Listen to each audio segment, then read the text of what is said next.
Long-time participant. Oh, I've been in the comments. Welcome. Yeah, Dude, they can hear you. we are live. Monad in the Morning, episode 26? Yeah. 26? We've got a new stream layout courtesy of Jussup. Trying to figure it out still. Little bit of build it on the fly, and we have a surprise guest who's very familiar with building on the fly. Our biggest James. hater. James, welcome back. We saw the criticism on the clips last week that it was very dark, so we had to bring you into the dark room yourself. Welcome. Yeah, you got some lights this time. That's nice. Tunes is also joining us. He is in the dark corner, off camera. Tunes, how is it over there? Pretty good. I thought maybe I was gonna get intro before James, but that's okay. Well, Just this 1 week, like my brownie points. you're Just this one time. you're invisible. You're like a voice from the heavens. Oh, Whereas yes. James, you guys are both unannounced guests, which we are thrilled to have. This is going to be a banger lineup today. We're thrilled. We're genuinely Yeah. I'm so excited to be here, hidden in the corner watching you guys. I mean, we have a seat for you. You're welcome to come join us up here on the counter and tell us all about Monad cards. It's okay. I like to watch. All right, you'll remain a watcher for this show and also a speaker. We're glad to have you here. This is going to be an awesome lineup. Again, shout out Jussup. New layout. It's looking pretty good. That looks great. We'll continue to refine it until this is the most aesthetically pleasing stream in crypto. But we do have a great guest lineup today, of course. Surprise guests right now. James, Tunes in the corner at 10:15 in 4 minutes. We have Mert joining us. You know what? Speaking of new layout, why don't we do this? Look at that. Oh, there we go. Okay, so now It's covering James, but there's your lineup. that's unfortunate. We've got our lineup for the day. Crypto news is happening right now. Did you guys hear what happened? What happened? Kanye? That was incredible. Yeah. I don't know if incredible is the word I would have used. Another celebrity, another coin. I'm more excited about Monad BFT. What? I'm just more excited about Monad BFT. That's the news. Monad cards as well. Very, very exciting. Tunes, you wanna run through that as well? Yeah, sure. So yeah, it was just an initiative to, expand the Monad world by giving cards to crypto Twitter. Yeah, simple as that. I posted a meme. It's like, oh, when you give someone a Pokemon card, they like you now. It's like, all right, I guess it's just that simple, right? So yeah, and I think it was cool because we didn't involve the Monad community, and everyone kind of embraced that and leaned into it, and it turned out for the best. So yeah, it's like now I guess Monad's cool again. Bring that mic closer. Yeah, I guess just Monad's. Yeah, no, Monad's cool again. We're back. We're so back. I didn't get one. Right. Well, you're already in the Monad world. We want to expand. You're almost like the nucleus, right? So we're just expanding the orbit of Monad. So yeah. And this is good. Even like I don't have a card, but I'm happy to see that other people have cards and that it's going quite well.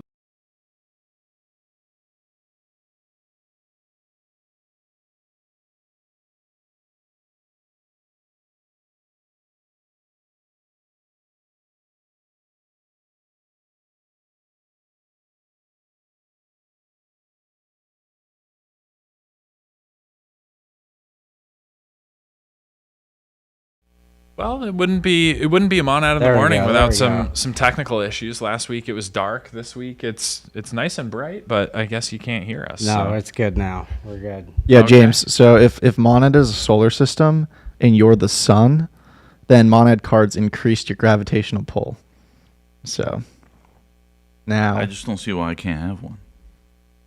because then it wouldn't be cool. It wouldn't be good. It's like, oh, I got the card, but James has a card too, and the Monad person has a card too. You know what I mean? It's like it's supposed to be this net new thing, very like you didn't have to tweet about Monad, talk about Monad, do anything. It's just more so like a token of appreciation for crypto Twitter, right? I feel like crypto Twitter is just, at least on a personal level, to me, like the coolest thing in the world. It's awesome community. It can like take you to wherever you need to go. You meet a lot of people. And I had tweeted about this the other day. It basically said, people say the word community is a meme, but I actually think community is the reason why a lot of people in crypto will become millionaires or billionaires, and then they just can't leave. Like they're just absolutely addicted to it. And it's because they've built up this like reputation within this network of crypto Twitter. They made a bunch of friends. It's kind of their identity. And yeah, it just keeps them around. Like it's kind of crazy. It's almost like Kobe. I think Kobe says like you can never leave or something like that. But yeah, I mean, it's awesome. And so, let's bring those people into the Monad orbit and increase the gravitational pull. One of the coolest things that I saw, which I made a note because I wanted to bring it up on the show this week, is Sasuke or Sasuke. Sasuke, one and the same. Longtime Monad in the Morning listener, longtime Monad in the Morning enjoyer, actually onboarded Kaleo to Monad cards on the timeline this week. So I think there was like some sort of exchange where Kaleo was basically like, oh, like, what is this? And Sasuke was like, oh, you're eligible. Go to this website, like check it out. You get your Monad card. And he was like, dope, thanks. So seeing the community like branch out, bring new people in is like ultimately the kind of like best case scenario, because Monad in this pre-launch state has been, kind of isolated in a sense. It's not on, mainnet. So the community's like a little bit separate. The ecosystem's in like a different stage, but now this is all kind of like coming into the arena, if you will. And so super cool to see Monad community members like reaching out, bringing new people into the ecosystem. The rising tide lifts all boats. Yeah, I mean, if you're a Monad community member, you have a thesis that you're like early in a sense. And so at some point there has to be this like event where like everyone just embraces Monad. And so when things like that start to happen, you really have to just lean in and see it as like a good thing, even if you specifically aren't involved in that one thing in particular, right? And I think very quickly everyone understood that and leaned in and like you're saying, helped make it a success. It actually reminds me of testnet launch when the faucet was broken, and then all of the community just started basically becoming community faucets and just sending out tokens to everyone to make sure that they could onboard as many people as possible, right? So yeah, I mean, this is definitely an opportunity for the community to help onboard more people, and then those people can onboard even more people by nominating their friends, getting them a Monad card, and also getting them a token of appreciation. So yeah, I mean, it's very exciting, very fun time. And it's really, I think, just kind of the start of this real ramp into the big day that everyone's waiting on. Shout out James. But yeah, I mean, this is it's super fun. It's been in the works for a while. It's completely original, right? Like, yeah, no one's done this before. No, so I mean, Uniswap did Uniswap cards maybe 6 weeks ago. It was a little different because it was permissionless, and then all of it was, I think it would kind of AI generate their card based on their name and their Twitter bio. The difference here is that, this was not permissionless. Basically the methodology behind creating the cards was first look at reputable people amongst in crypto Twitter and across various crypto verticals, and then look at who are the common denominators of who those people follow, right? So you take someone like Kobe, Ansem, Loomdart, Gainsey, whatever, make a big list, and then say, who does everyone follow? Who does 5 out of 20 people follow, etc. And then you take all of those people and you have a list of about, 10,000, 15,000 people. And then you go one by one and you manually, have to remove a bunch of accounts, right? Because everyone follows Coinbase, everyone follows Binance, everyone follows Monad. You don't want those accounts to get cards. Everyone follows, I don't know, Barack Obama. Like, you don't want to give, like, Barack Obama's not going to claim a card, so that's a waste, right? And then, tons of people follow people like Berzin and Benja. And again, you're trying to, extend the orbit, so you want to remove those people too. So you basically have to manually remove tons of people to get it down to specifically just real members of crypto Twitter who are not in the Monad orbit. And then on top of that, what you have to do is you have to go to their profiles and you have to basically look and figure out what type of person are they. Are they into NFTs? Are they in the Solana trenches? Are they a shit poster? Do they work in the industry? Are they whatever? And you give them a role that they can actually identify with, right? Because everyone does play their different part. No one is more or less important than the other. And then last but not least, we have like incredible designers who just make this, who put all these traits and attributes together and put it on a card that just looks really, really nice, super aesthetically pleasing, super cool. And then, it's just like a wonderful experience, right? I mean, you log on, you see there's a card initiative, you internalize that, like, part of your identity is being a member of crypto Twitter, and like the unique value you provide. And then you see that, Monad went out of their way to really recognize you for that. And I think it just creates like a really special moment for you and something that you can be proud of. And then you share it. And then, there's like these viral loops built into it, where, kind of like what Danny was saying, anyone can go on the website and actually search who is and isn't eligible. You can also just look at the Keone tweet. And yeah, I mean, like, if you didn't get a card, right, like, you can just go find someone who did and get them to nominate you. And yeah, just like, original idea, first principles. But then at the end of the day, right, it's like there's like 15 plus people from the team involved in this. It's been in the works since May, right? So it's like 3 months. And then 2, just back to that tweet, it's pretty simple. It's like, when you give someone a Pokemon card and they like you now, right? Like, it's not really that revolutionary. It's just kind of like, oh yeah, you gave me a Pokemon card. I guess you're pretty cool. It's a good token of appreciation. Appreciate you running through that, Tunes. Very, very exciting. We do have, I believe, our first guest queued up. So let's go headphones on. We've got Mert calling in. The lore here is actually Mert was the second ever guest on the Pipeline podcast almost 2 years ago. So Mert, absolutely thrilled to have you back with us. Hopefully you can see us and hear us okay. Yes, sir. Thanks for having me. That first episode that I was on was my pre-Manjaro days, so I'm looking pretty thick in that video. Just I rewatched it a few days ago. You look great then. You look great now, and we appreciate you carving out some time to come on the second best, if I may say so myself, second best crypto podcast after the newly kickstarted Accelerate pod. Congrats on that launch. You're too kind, sir. Thank you very much. Yeah, for sure. So we actually were graced by James's presence here, and I was talking to Tunes last night. We had a interesting idea that we can potentially try out. We'll see if you're open to it, Mert, if you're open to it, James. We haven't teed this up at all, so it's fine if we don't end up doing this. But Tunes, do you want to give a little run through of the idea, or do you want me to? Yeah, sure. Hey, Mert, what's up? You're awesome. Also, did you enjoy the card we gave you? It was one of the more rare ones.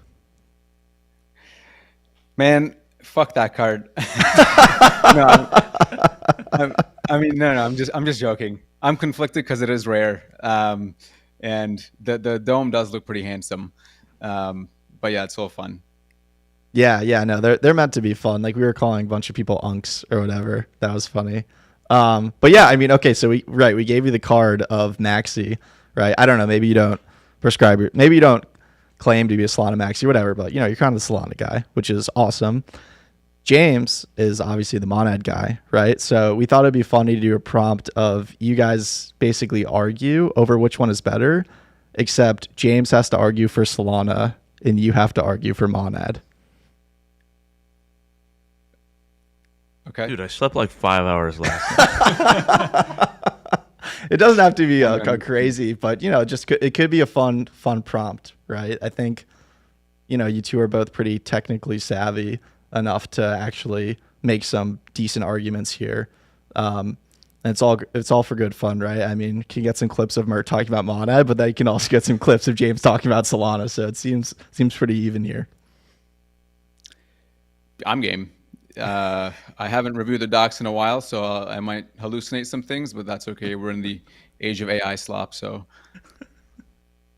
It is, yeah. We do recognize it is very much so out of the rafters, but kind of spur of the moment idea. Thought it could be fun. If you guys are open to it, let's see where it goes. Yeah, James, are you in? You in? Okay, I guess. Okay, James, then you have to go first, I think. It's been a long time since I've used Solana though.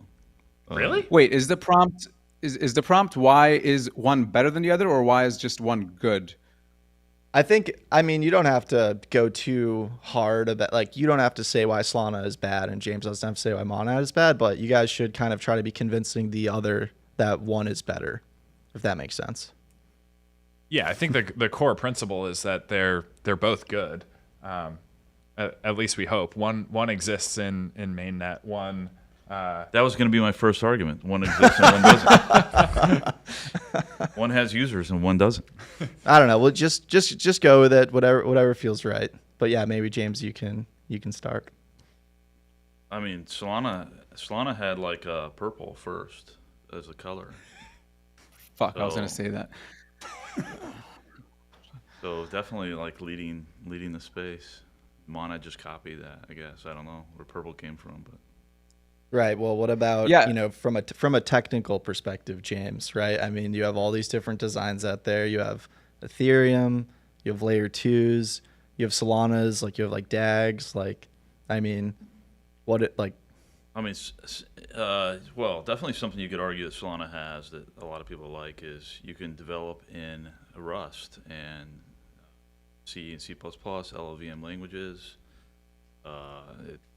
It's sort of more familiar to an average developer as opposed to Solidity is something you have to learn that's specific to EVM. So I think there's benefits, pros and cons to that, but that's definitely a win. Some aspects for Solana.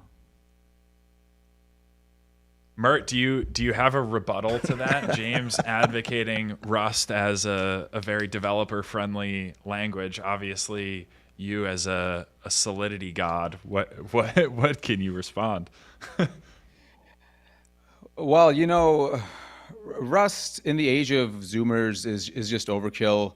You have kids vibe coding, and they're gonna want to write some nice, easy JavaScript and some nice, easy Solidity. The EVM has massive network effects, right? And all the Solana code is closed sourced anyways, and so how are you gonna take inspiration? With the EVM, you have all this open source shit that you can copy and paste, and if you're not doing well on one of the L2s, you can just deploy it on Monad and get better performance, a better community, some pretty solid shades of purple as well, right? Solana was kind of the antique V1 of purple, but Monad's purple is the next gen. And when you combine that with parallelized EVM, right? And I think async execution as well, right? And pipelining. And I mean, the Monad guys used to work on parts of Solana. So I'm sure they were traumatized enough to learn their lessons and implement a better software system. So, and one of the better things about Monad is that there's not a crime syndicate family of RPC providers like that Mert guy, where you can just, use good old EVM RPCs and get to work. I mean, no one really cares about the open source stuff, right? People want good UX, good performance. It's just a small set of principled sort of Ethereum people that really care about this open source. Closed source is fine. People just want to gamble. Let them gamble. Don't worry about the closed source stuff. Nobody cares. I would say and first of all, not being live on mainnet is a positive here. If I'm to quote my friend Russ Hanneman, you don't want to make a little bit of money every day. You want to make a fuck ton of money all at once, right? Pre-revenue, you're the pure play, but with revenue, you're the 3x, 4x dog. So you don't want that. But on a serious note, I would say I haven't seen many. I mean, I've seen attempts, but I haven't seen many executed approaches on using the EVM stack with a pragmatic approach engineering culture, right? Where the focus is not necessarily decentralization for its own sake, but more decentralization for what it enables, which I think the thing that enables the most is actually, or the most impactful thing that it enables is actually shared liquidity, right? And once you have shared liquidity, you reduce fragmentation, which means you get better DeFi, better markets, better pricing. And you combine that with the EVM's network effects and Monad's, consumer to retail-esque, let's say, bottoms-up approach to go to market, then you do have a pretty credible competitor in theory to Solana. And I think this is a huge market. So, I mean, I tweeted this yesterday about something like, you take shopping, you put it on the internet, and you get $1 trillion outcome with, Amazon. You take Hollywood and you put it on the internet, and you get Netflix and all these streaming things. Now, if you take markets and you put them on the internet, you're going to get a multi-trillion-dollar outcome. And if you just look at any industry's history or current state, there's no one thing that just dominates everything, right? For mobile operating systems, you have Android, you have iOS. For gaming systems, you have PlayStation, Xbox. For computer operating systems, you have Linux, Windows, Mac. So if you accept that that's going to be a huge market, then there'll be, of course, several winners. And I don't really see why Monad, if we execute, I mean, we wouldn't be one of the fastest horses. It could be, but right now Solana is doing more transactions per second than all the EVM chains combined. So, if Monad would have to really be a significant player to escape the EVM curse of low transactions per second. So, I don't know. I think Solana's already kind of got a really good lead here and is already beating everyone else, the entire industry combined. So, it's going to be pretty challenging that just for means Monad to step up. Yeah, I mean, that's why there's tremendous upside, right? There is a clear leader that you can make meaningful strides towards closing the gap between, right? I mean, when Monad goes live and obviously works through some early problems that will exist just due to the nature of any tech. And Solana, those maxis can't use those terms anymore, like more TPS than all the EVM chains combined, because of one new chain. That'll be a very good let's say, turn of the tide for the EVM developer ecosystem. Yeah, it remains to be seen. We'll see. All right, that was awesome. Thanks so much. I'm actually positive that someone's gonna clip James saying no one cares about open source, and these maxis are gonna post to be like, I knew it. I hate you guys, and it's that's the only thing people are ever gonna remember about Monad. Many such cases. 100K TPS in a burst on Solana though. Taking off the Monad hat, Mert, and putting on the Solana hat. I saw your longer tweet post yesterday that touched on that. Curious if there's anything to kind of unpack there. Sure. I mean, brief context is there's that website or app, Chain Inspect, where they said that there was a new TPS record for Solana, which was a few thousand, 4,000.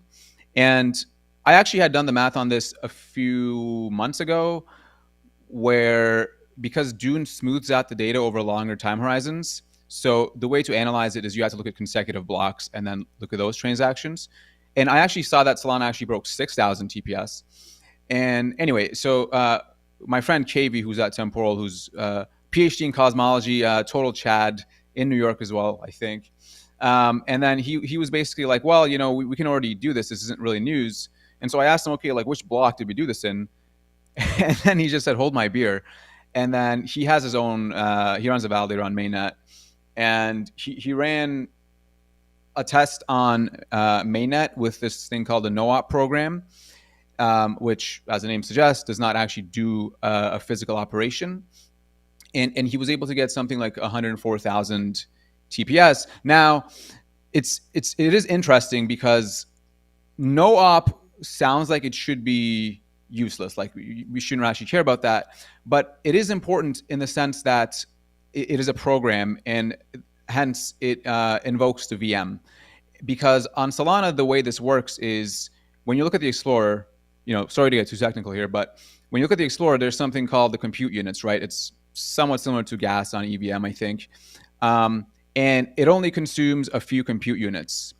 However, the act of actually loading the data into the program and verifying signatures that come in and all these different things add up to what's known as the cost model calculation on Solana.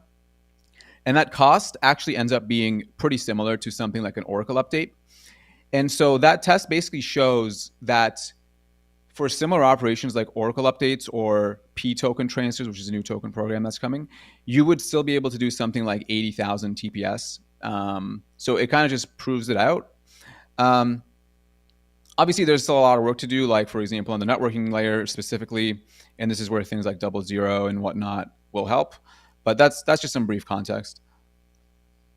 Yeah, for sure. And you know, given this is Solana and Monad really in one room here, to get some insight from James's side, the 10K TPS number has been kind of this big benchmark for Monad. Curious, like if there's, you know, a rough estimate as to what the early days of mainnet will look like, and also what the effort might look like to scale Monad up to, you know, similar numbers. Can we get to 100K? Yeah, I mean, TPS is kind of a bad metric because of the cost. You can write a transaction that consumes like the entire block. So this 100K TPS, was that accessing state? Or, like, was that reading from disk? Or? Honestly, I did not check. It was instantiating data, and it, like, obviously you have to call the program itself, which is an account, which is part of state. But I don't think there was like state contention, right? Yeah. And it was one CU. Okay, so yeah, I mean, the sort of the biggest limiting factor is the state and like the time that takes to access disk, and the fastest you usually get that is like 30 microseconds. So, you know, if you start to get up to 100,000 numbers, like that seems like a pretty optimal sort of situation, or you have to keep the entire state in memory or something. So, it's doable on a big node, but not with the sort of requirements that we specify for a monad node. Sure. Well, one thing that might help like conceptualize this for my very low level brain, and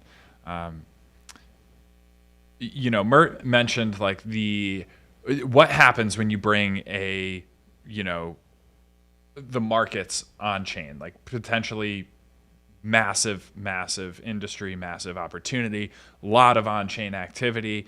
That may very well happen across a few different environments, but in order to basically support the world's financial system on chain, or whatever aspect of that makes sense, like what degree of performance is really required for that? At what point can you look at sitting back and saying like, okay, we can actually handle global scale on, you know, a network like Solana or Monad? Well, like, active markets are something that's like the more active a contract is, the cheaper it is to run. I don't think people maybe realize that. So a very like active trading pair on a decentralized exchange would be very fast on Monad because that data would be cached. So in the case of like you're talking lots of TPS, you could do a lot of TPS on an active market. On a market that somebody trades on very rarely. So I guess that's one sort of benefit of the caching layer and stuff is TPS is gonna scale with the activity. The more that people use it, the faster it becomes performance-wise. So I think it's the thing that can really sort of like hurt a blockchain is, you know, you have like a large state and this stuff is like accessed infrequently and unpredictable. And so that on the execution side, then you have to go to disk. So that's what really slows down execution. What is needed for market? It depends on the market, you know. I can Yeah.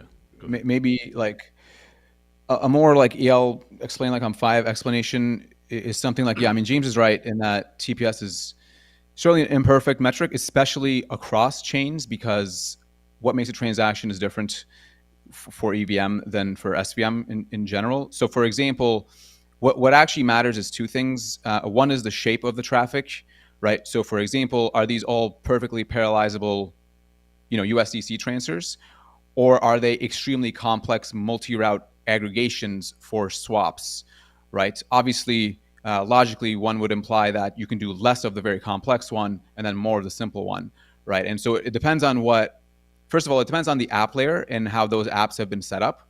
Like, it's a very common case, especially during the early days of Solana, where the apps would just be super unoptimized and they would just do super stupid shit.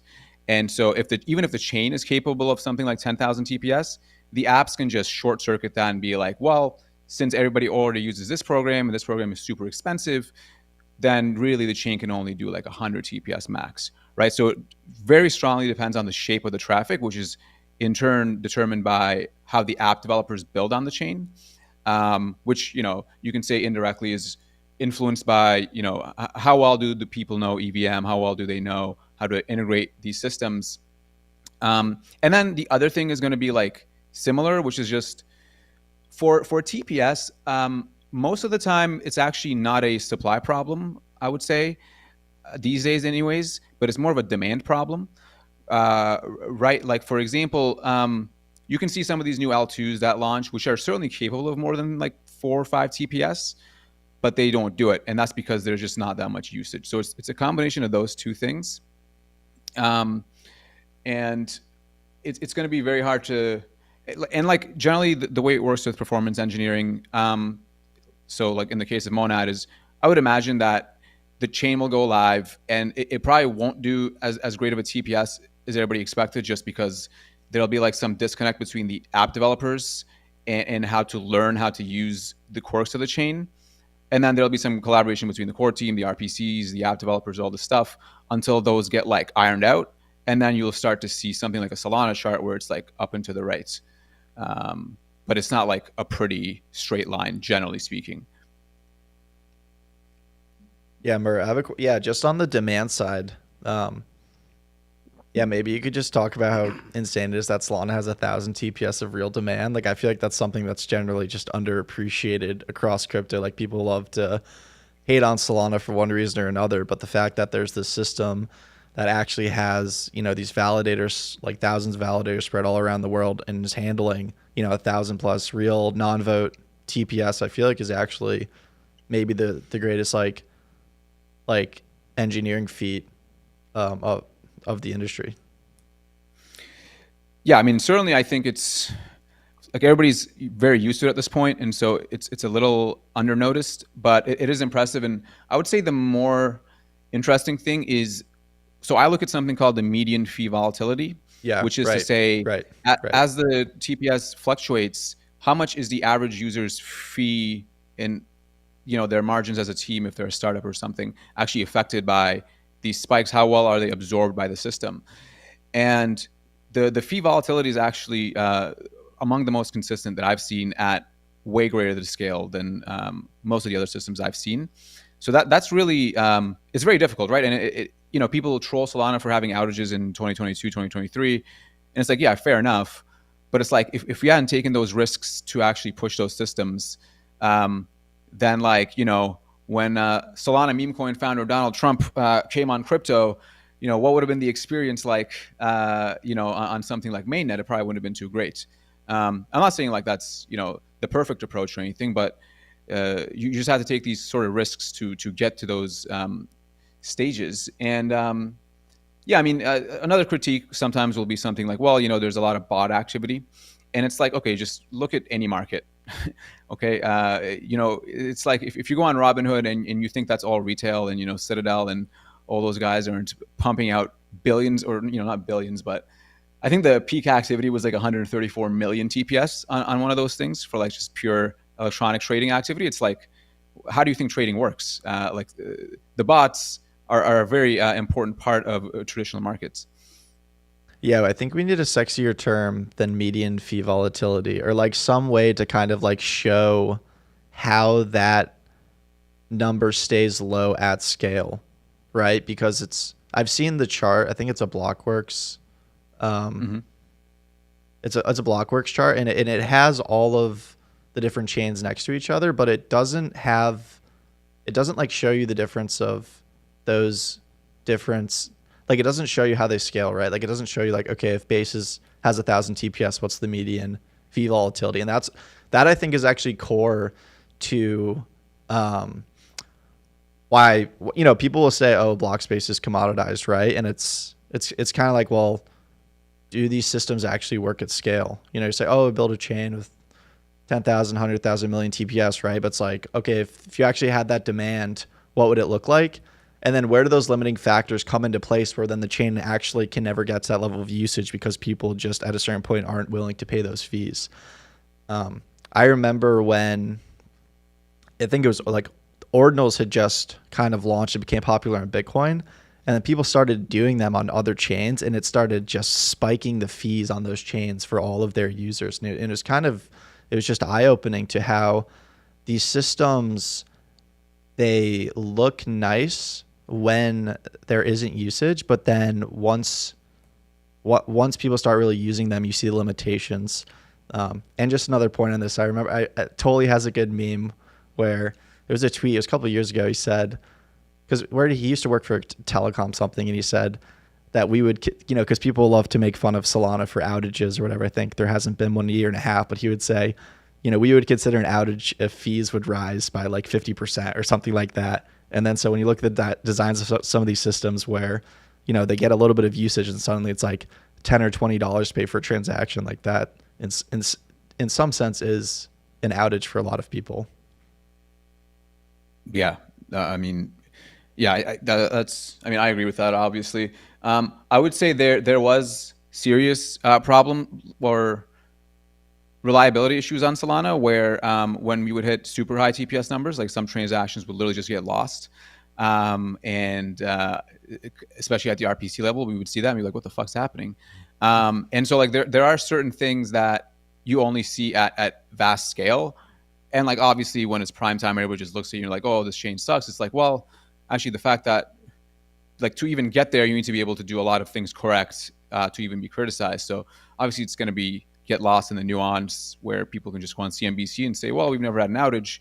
It's like, yeah, I mean, that's great. That's one approach, but like we've also never done 12 TPS, right? So there's just different approaches here. And like, I also don't, you'll often hear block space is commodity or something. I think in the very long run, that could maybe be the case, especially for DA, but like it's absolutely just not the case today. Like that just makes no sense. Like you can't, like a block space has state on it. And if it has state on it, that state was path dependent and it got there somehow. And you can't just swap that state out. Like, right? Like you can't just put bonk on Arbitrum. I mean, I guess you can, but like it's not going to be the same thing. That's just not a fungible element. And so if it's not fungible, right? For example, water is fungible. I can just get, some other brand of water and it's still water to me. But I can't just go to a different block space and get the exact same liquidity, trading execution, all these different things. So I don't think that's, anyway, that's kind of a sidetrack, but I really hate that term for execution. Yeah, you brought up a good point about the infrastructure. I think Monad Testnet, had issues with RPC, right, early on, and the chain was the like core chain itself, the block production, execution, everything was very stable, very reliable, never had any issues. But people saw issues. They thought the chain was having issues because it was actually like the RPC was suboptimal. So. Yeah, the infrastructure piece is a really important part of it, which I don't think people realize or appreciate. No, And definitely we not. didn't either. And yeah, like one of the things that I like pointing out, and like these are like long essays, so nobody reads them, and so nobody actually cares. But while I have some screen time, it's like the nastiest flavor, or not. I don't want to say the nastiest, but like the most mistaken flavor of this that I've seen recently is like the L2s with like 10 millisecond block times. And they'll say something like, well, 10 millisecond block times. It's like, that's not how it works, right? Because let's say your server is in, I don't know, Montenegro or whatever random place. It's like, yeah, it's 10 milliseconds to get it there and then maybe go to the next one. But if you're somebody calling from Singapore, there's a whole shitload of stuff of infrastructure that needs to travel through that, right? Like the RPC needs to get that data, needs to process it. The developer has to do something with it. There's a front end. So when you add up all these hidden layers that you don't see until they don't work, in which case then people will say, oh, it's a fucking RPC.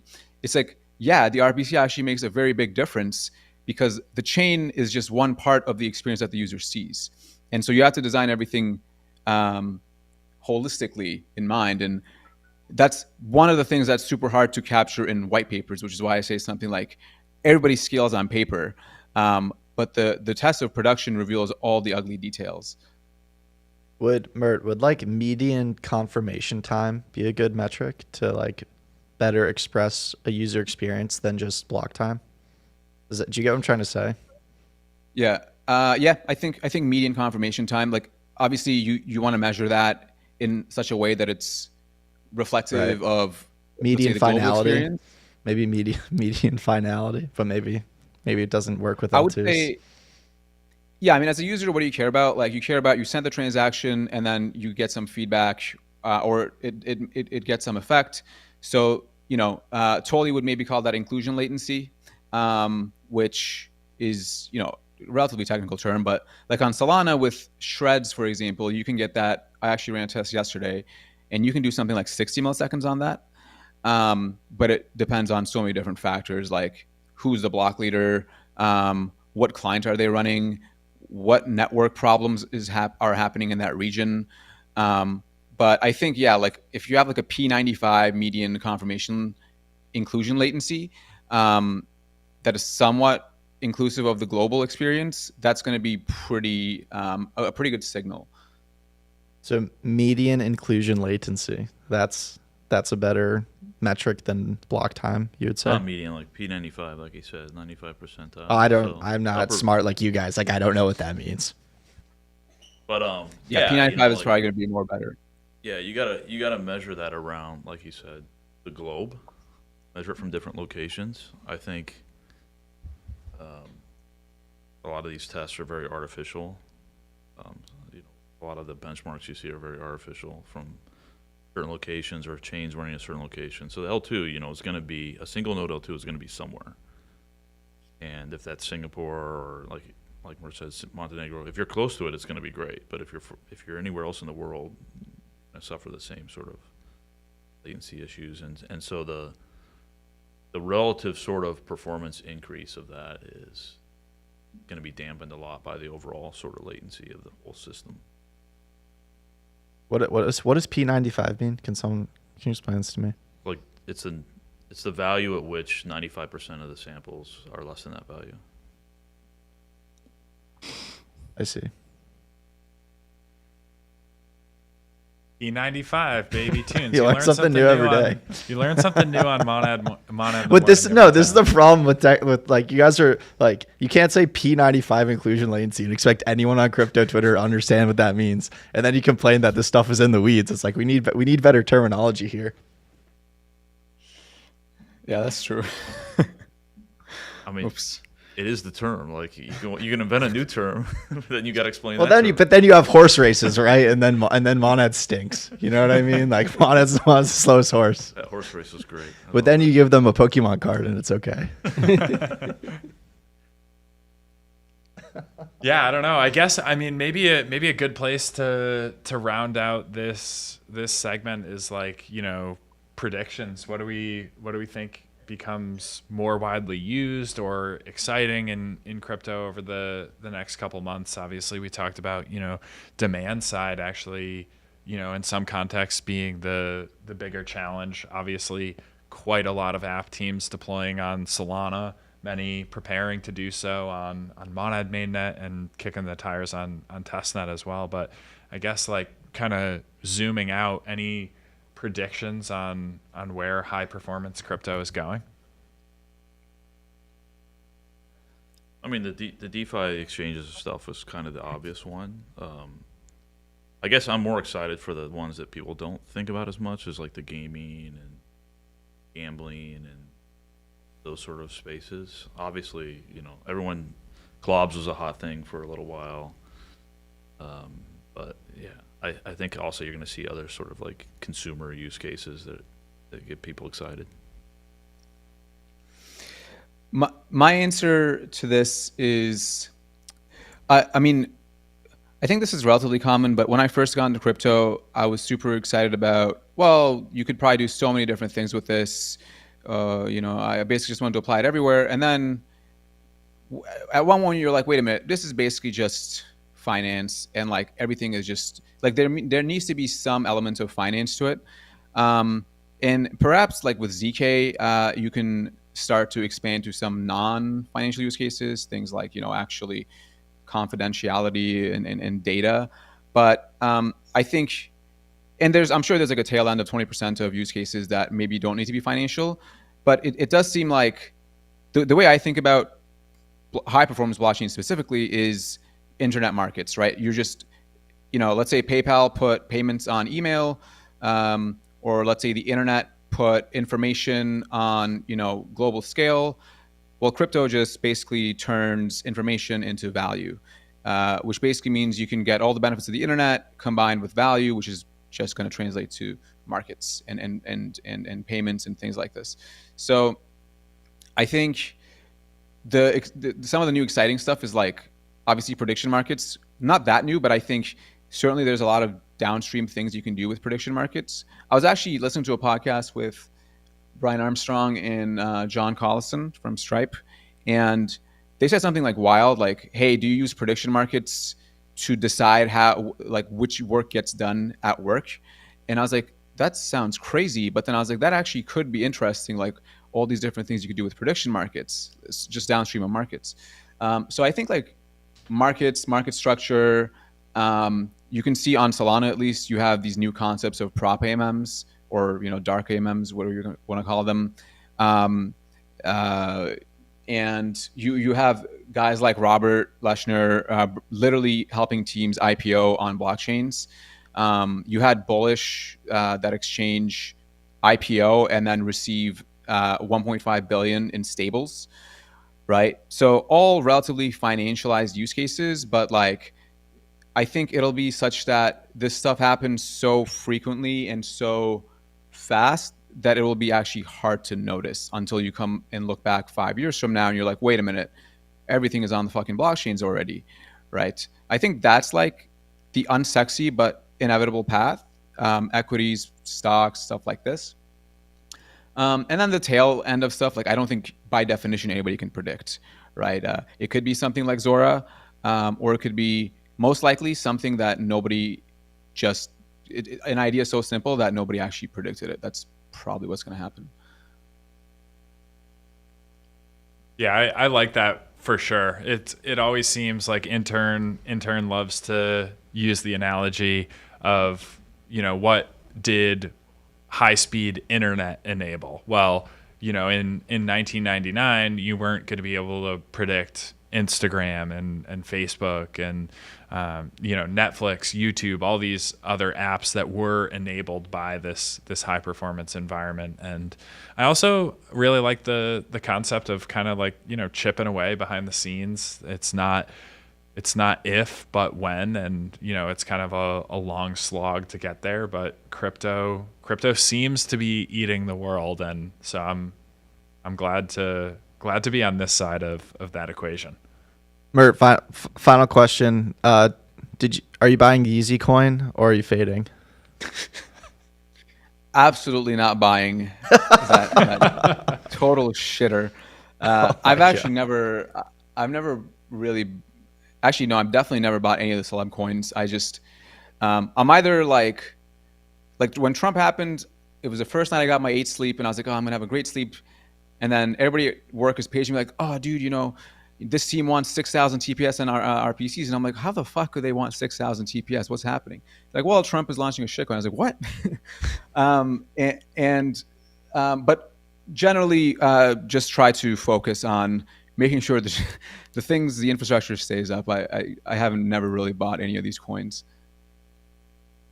I was thinking in the shower the other day, what happened to Iggy? It's still alive. Is it still around? It's Mother. Yeah. Ticker is Mother. Iggy's coin. Yeah. Mother. Yeah. Jesus Christ. Yeah. Well, this was awesome. Ton of fun. I know we put you in the hot seat, Mert, and James as well, taking the opposite chain perspective. So appreciate you hanging with us, sharing some insights and having fun. Would love to run it back soon. Cool. Thanks for having me. It was fun. Likewise. All right. See you, Mert. Thanks, Mert. Alrighty, we have NFT mint conditions rapid fire segment coming up with Karma. I believe she is calling in. That's going to be from 11 to 11:15. After that, we are going to bring on Sergio, the founder, or the CEO of MeBits. So we've got a lot of action upcoming. Stay with us. It is Throughput Thursday. This is my favorite place to be, and it should be yours as well. James, thank you also for joining us. Tunes, thank you for joining us as well. Welcome to Stick It Out. Hang out with Karma during the NFT segment and Sergio after that as well. But if you have to run, no worries at all. Mr. Jessup doing a great job producing on the new setup today. How are we doing? Is Karma inbound? Karma's here. Bingo. Love it. Karma, can you see us? Can you hear us? Chat. Hopefully you can see us, hear us, and the like. Hi. I hope you can hear me too. We can. Loud and clear. Crisp and clear. This is a new setup though, so let's see if I will manage to actually pull off any of the presentations I made. Yeah, you might need to send them to me, and then I I can. already did. Way ahead of you. Where is it at? Slack? Slack. Too many chats. Too many chats indeed. Mainnet mode, eh? Yes. Also, yes. Mert looking different today. Oh yeah? In what regard? I'm joking. Hi James. Oh, I got you. Yes. Yeah. James in person. Mert James doesn't have anything better to do, so he's just gonna hang out. It's fine. The chain can launch next year. Don't worry about it. All right, so it looks like it's up here. I want to learn about NFTs. Well, you are in the right place, sir. I think we have the slide deck on the screen. Karma, take it away. What is going on in the world of NFTs? I mean, to be fair, first to comment on James's eagerness to learn. I honestly think, James, that you're a bigger NFT degen than I will ever be. Whenever I discover like new NFT collection coming to Monad, like I scroll to the comments and you're already there. So, maybe you should be actually conducting this presentation. Yeah, put it over him, Joseph. Let's go. Let's go. So, quick NFT news. Today we have a shorter slot, and because we haven't had the mint conditions for a few weeks, I'm just gonna do like complete highlights of the past like 20 days or so that people have requested be explained today. And we can go to the next slide. Okay, I want to start off with the most requested topic, which is the Nakamigos drama. So TLDR is on August 10th during like a punks meetup at Beeple Studios, which is in Charleston, South Carolina. Um, there was there was an announcement conducted via an AI generated video that Nakamigos, which is a separate like NFT collection on ETH, had indeed been conceived as a V0 punks in 2015 by Larva Labs and thus predate the original CryptoPunk collection. And obviously, like this has completely like rippled through all the order books and OpenSea. And I think Nakamiga surged like 140% within like an hour. Volume surged like 1,400%. It was absolutely insane, only to pretty quickly be debunked as just a joke done during that event. So this was pretty, controversial, I would say. For I think 3 days straight, NFT Twitter talked about nothing else, and people in his usual troll fashion. Next slide. Just made fun of all the outrage. There was a website where you could go to claim like a consolation NFT. I mean, it was stated you could claim up to 50 per wallet. This was the website. And obviously there was a customary every day of no crying in the casino. So this was like pretty funny. For everybody being confused why it's called like the V0 drama, it's because like the current punks that we know as CryptoPunks are actually the V2 collection from Larva Labs. The initial contract that was deployed as V1 had a bug where if you sold a punk, the seller actually didn't receive the money.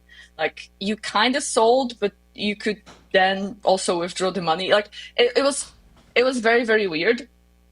And about 80 transactions happened before they caught the bug and basically redeployed the entire collection and airdropped holders the V2 punks. So V1 and V2 coexist. V2 are the official, like high volume collection right now. And the joke was that the Nakamigos were the actual V0, so even predating that. And yeah, that was like pretty fun drama. I won't comment on what I think about it, but certainly never a boring day in the NFT world. Next. Is she doing like a cool presentation? Like I can't see it at all. Tunes, you can tune Yes. in. You can tune into the stream. We're live on the pipeline. All right, You're a super follower, right? You're right. Sorry, Karma. Keep going. I want you to know that I also cannot see anything but myself on the screen currently. So suddenly there was just ominous Tunes voice. And now there is soft chuckling. It's a very profound experience, might I add. Yeah, this All this right. new setup is it's better in some ways. It's certainly visually better, but it's a little bit harder if you're on the show to actually see what's going on. But we continue to refine and get better. We knew we had to level up after last week. James was really disappointed in us because some of the clips were a little bit dark, so we had to do a little quick bit. revamp. It was Oh, like- this looks great. I'm was looking at it nighttime. right now. I see Karma. Got the NFTs IP playbook. We have news at the bottom. Oh my god, this is awesome. Yeah, we've got our guest lineup at the bottom. Look at this. Look at this layout. Shout out Jessup. He's crushing it. Karma, are we on the right slide for you though? NFTs, the Yes. IP playbook. All right, take it away. Absolutely. Now that we've let Tunes catch up and marvel at the beauty of this setup, I have to say, I really like that I no longer see the comments because I just have ADHD. I'm continuously, distracted by the comments like mid presentation. But anyhow, NFTs, IP playbook. So the reason why I'm bringing this up is like no one no one is a stranger to the Pudgy Penguins playbook of proliferating the brand via pretty aggressive expansion on different social media. Shout out to Carl here, who did a pretty amazing graph of the Giphy views in billions. And by now, Pudgy Penguins are regularly doing significantly more views and are becoming more popular as a reaction image. Than majority of very, very big IPs like Disney, etc. So that's pretty notable. And naturally, this playbook is being followed by some other collections now. So Chimpers are actually one of the first NFT collection on track to get to 1 million followers on both Instagram and TikTok. I think Pudgy Penguins are 700K on Insta currently, so they're a little bit short. So Chimpers is likely gonna overtake them, even if they cannot overtake them in views yet. And it was just really, really fun to follow this in the past weeks, because we are seeing more and more collections optimized for views and optimized for this cutesy reaction-esque aesthetic with their new animations and versions of visuals. Next. And of course, this does not extend just to GIFs, etc., but this also extends to the physicals. And the Labubu playbook of blind boxes and different plushies is also being followed. Here, Chimpers, a week or two ago, announced this blind box with a little clip-on plushies, and Pudgy's obviously had done this before. I do think many of these brands are gonna do fantastically well, as long as they can convert this the viral eyeballs into actual long-term holders or consumers. But yeah, next. I think it's also interesting, just a really quick comment, the difference or the potential difference in a fan of an NFT brand versus a holder. You don't necessarily have to go and spend 20 or 30 or 40 or however much a Pudgy Penguin costs to actually participate or to be a fan of that brand. Just like I can be a baseball fan without going out and collecting really rare baseball cards. So I think that dynamic is going to be really cool and likely make the NFT space a lot more friendly. I think it already has in these instances, and certainly we're gonna get to hear from Sergio in a couple minutes about the plans on the Meebits side of things. But yeah, just thought that was an interesting anecdote, at least. Yeah, no, fully agree with you. I think if we were to summarize it, what I am seeing and what we are all going to continue experiences is I think the migration or the distinction between your audience and your consumers. The two used to conflate in NFT world, and now there's very, very distinctly two sets of audiences that you are speaking to. And then also the move of NFTs and NFT merch, different products from an investment to a consumable. I think that's also pretty interesting, and obviously the two have wildly different price points. But yeah, let's see what it brings. And now just very quick news again. Today we only have a very quick mint conditions time frame. So 3 quick news. Cyberpunks were the collection to pioneer ERC20 integration into an NFT. You could stake your Kong, you could farm the token banana, and that was the absolute takeoff of different NFT staking, etc. in the first cycle. I'm sure many of you will remember the absolute craze. But they are actually now rolling the token into a new one, Kongs, which will be the ecosystem token. I found that very interesting just because of the status as the very firsts to do it. Azuki is partnering with Mozart to release their own proprietary series of watches. That was also pretty big news last week. The price points are insane. It's 25K and then 75K for the more limited edition one. But who am I to judge? This is I guess the luxury bag for men. So to each his own. And the third quick news is Animoca Brands has acquired majority stake in Cool Cats, I believe, 2 weeks ago. So that's another brand that's sort of changed hands recently, and we might actually see some improved execution and some new moves like we did with Moonbirds after they were acquired by Orange Cap Games. etc. So yeah, these were the very, very quick bits. And if you just show the last slide quickly, yes. We are about to chat to Sergio and to me bits, but if you yearn for more, join me tomorrow on NFT at 10 a.m. EST. I've really been amazed by the reception of NFT by the community. Like we average like 1.3K listeners now over like the spaces. So see you tomorrow and hear you tomorrow. I love you all. Thank you, Karma. Mint conditions, stellar as always. Look forward to running it back in more detail in the coming episodes for Monad in the morning. But stick with us. We've got Sergio joining us in just a moment here live on Monad in the morning, and as well tomorrow, Friday, 10 a.m. NFT, best NFT space in crypto. Can say that with conviction for sure. So thanks, Karma. Appreciate you. And I'm going to go see if Sergio's ready to come on. James, you are welcome to keep James. hanging with us. I got to get back to work. I know how much you like tea, so I brought you some. I'm not butterfly drinking tea. your butterfly pea. Wow. You want mainnet? You trying to kill me? Do you want mainnet or do you want James to try your tea? So we have both Tunes and James leaving the studio, and we have Sergio coming.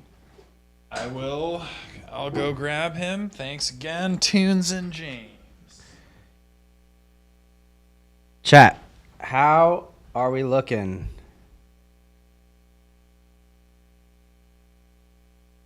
Let's see, who do we got in the chat? Who's still here with us?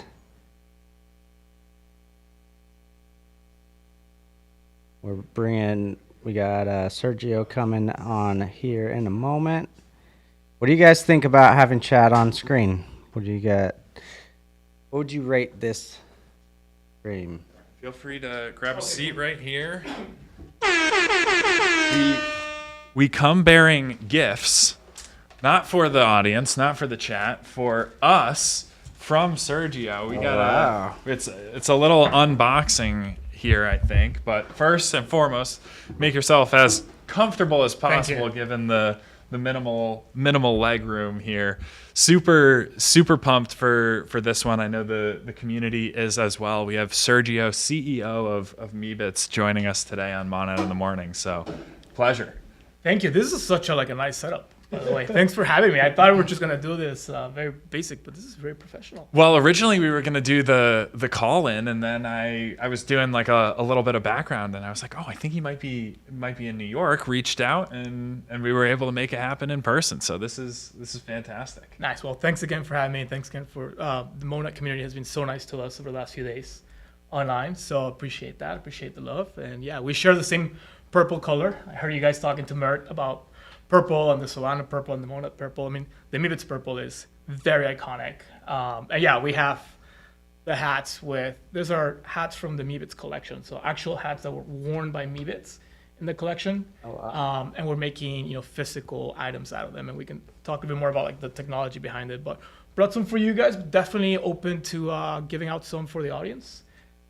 If you guys want to figure out, we can do a couple of the shirts and the hats. I'm happy to give out codes after the fact. Yeah. Oh, amazing. So often what we do with Monad in the morning is we'll bring on a couple guests, and then while we have the guests on, the chat, the community watching along, we'll ask some questions. Sometimes we'll ask those questions of guests on the show, and then if you drop a great question in the chat and it gets asked on the show, at the very end we bring out our wheel and we put prizes on the wheel. So awesome. We've got, Monad merch, follows on Twitter premium giveaways, things like that. So we will definitely have to add some of this swag on the wheel today. And moving forward, these hats are sweet and super unique. Square bill, yeah. Square bill, because Yeah, they're again. So, and for all people that don't know, Meebits is an NFT collection created by Larva Labs, the guys who made CryptoPunks and Autoglyphs. So this is their third collection. They dropped in 21, and yeah, they're voxel-based characters, so square characters that come with 3D models, and they were all inspired by New Yorkers and New York streetwear. And so, like, you see through the collection a lot of like streetwear inspiration. I'm wearing our Snouts t-shirt that we did with merch. That's the name of the company that we did this. These are the hats that we have. Yeah, Again, these so are square sweet. brim, and there's a lot of other things coming down the pipeline for physical merch. All of it derived off the Meebits collection. And these are wearable wallets, actually. Really? Wait, Yeah. what? If you scan your phone to the merch logo, both on the hat and on the shirts, you can then pull up an instance of a wallet. And our merch partners, they have a bit of a network where you go to different locations that are like art-based on the inside. Oh, on the inside? Yeah. Oh. You go to different locations like the Met and like places like that, and you can check in and get XP for the different visits. So they have them both in New York and LA, and it's been a pretty cool experience to not just only have the trades come to life, from this is stuff that Larva Labs designed, and you can have it in your hands, wearing physically. I don't think there's a lot of collections that can actually do that because everything's like 2D. But also being able to go around the city and collect XP on the merch network. It's been really, really cool. Oh wow, that's such a cool like gamified dynamic. I just scanned the code right here. I had no idea. That's super cool. Love that. I guess we gotta display this properly right up front. I took a screenshot. I'm gonna throw it up on the screen so people can see what it looks like when you. Oh, beautiful. And then we also got these shirts are so cool. Yeah, so this shirt, so Matt and John from Larva Labs got inspired again by streetwear. So obviously, I'm gonna move this forward. A note to the Supreme logo shirt, right? But this is the Snouts logo. All the Meebits were supposed to be pigs originally, but then they became humans and robots and other characters. There's a brand within the Meebits, which is the Snouts brand. It's like think of it like the Louis Vuitton or like the Supreme of the collection. And so that is the logo right here, and you can see it across hoodies, shirts, other hats, basketball jerseys, and so on. So cool. Yeah, this is awesome. And we also you came bearing so many gifts. I figured we gotta get your studio going here. We brought a 3D printed visitor. So as I said, all the Meebits come with 3D models, so 3D sculptures created by Larva Lab, and you can print them out. And so this is the visitor. This is the visitor that we own at the Meebit company. We own 803 Meebits ourselves as a treasury, I think one of the largest treasury holdings of NFTs, and it's the second rarest type. And so we brought it for your background. So leave it here wherever you guys want to put it. Let's find some prime time. Maybe like right up here with the. Perfect. Yeah. Nice. There you go. That's awesome. Thank you so much. Oh, thank you guys. I appreciate you all. These are being awesome. So nice to us. I remember back, I think it was like summer of 2021, like Meebits had minted and they were, going pretty crazy on the timeline. One of my friends was designing like an AR augmented reality experience where you could like interface with the 3D models. And I think it's just so cool when you have a collection that, the IP can be used in so many different ways, and you can do so many things with it. You can cater to different audiences. You can have that like almost like exclusive designer, like fashion element to it. You can have like a, digital world, like almost metaverse-esque element to it. I'm curious, like where you think about taking the Meebits collection. And honestly, now that I'm asking this question, it might make sense to give a little bit of like background as to where your conviction in this opportunity came from and how you got involved with Meebits now as the CEO. Sure. So I'll give you a bit of background. Going back to 21, I was working at Barclays, an investment bank, on a trading desk, leading the Latin America sales team. I had done that up to that point for 11 years. I started my career at Goldman Sachs in a similar team, doing macro products into pension funds and institutionals in LATAM. And then I moved over to Barclays, where I was there for a total of 7 years. I found NFTs through kind of like trying to learn about DeFi, but having a traditional finance framework in my head. DeFi was a little bit hard to wrap my head around at the beginning. Then one day, as I'm researching that, I come across an article. Somebody bought a CryptoPunk for $100,000. This is in early 21, before they really went crazy.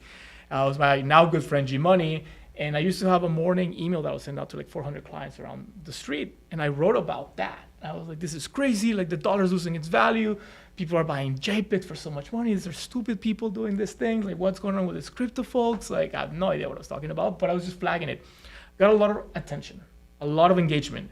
And I was like, wait a minute, there's something here. And so I did more research. I found myself in the CryptoPunks Discord. I was talking to people in the community and I bought a punk right before Valentine's Day of 21.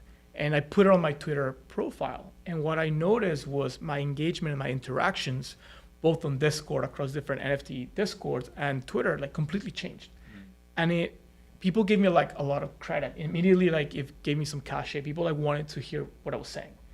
It reminded me of being 23 years old, fresh out of college, UTSA, go Runners, and working for Goldman Sachs and going down to South America, talking to central bankers, talking to pension fund managers, talking to traders, people with a lot of experience who were willing to give me a seat at the table because I had that Goldman Sachs business card, right? Sure. That vote of confidence. So it was like a signaling thing.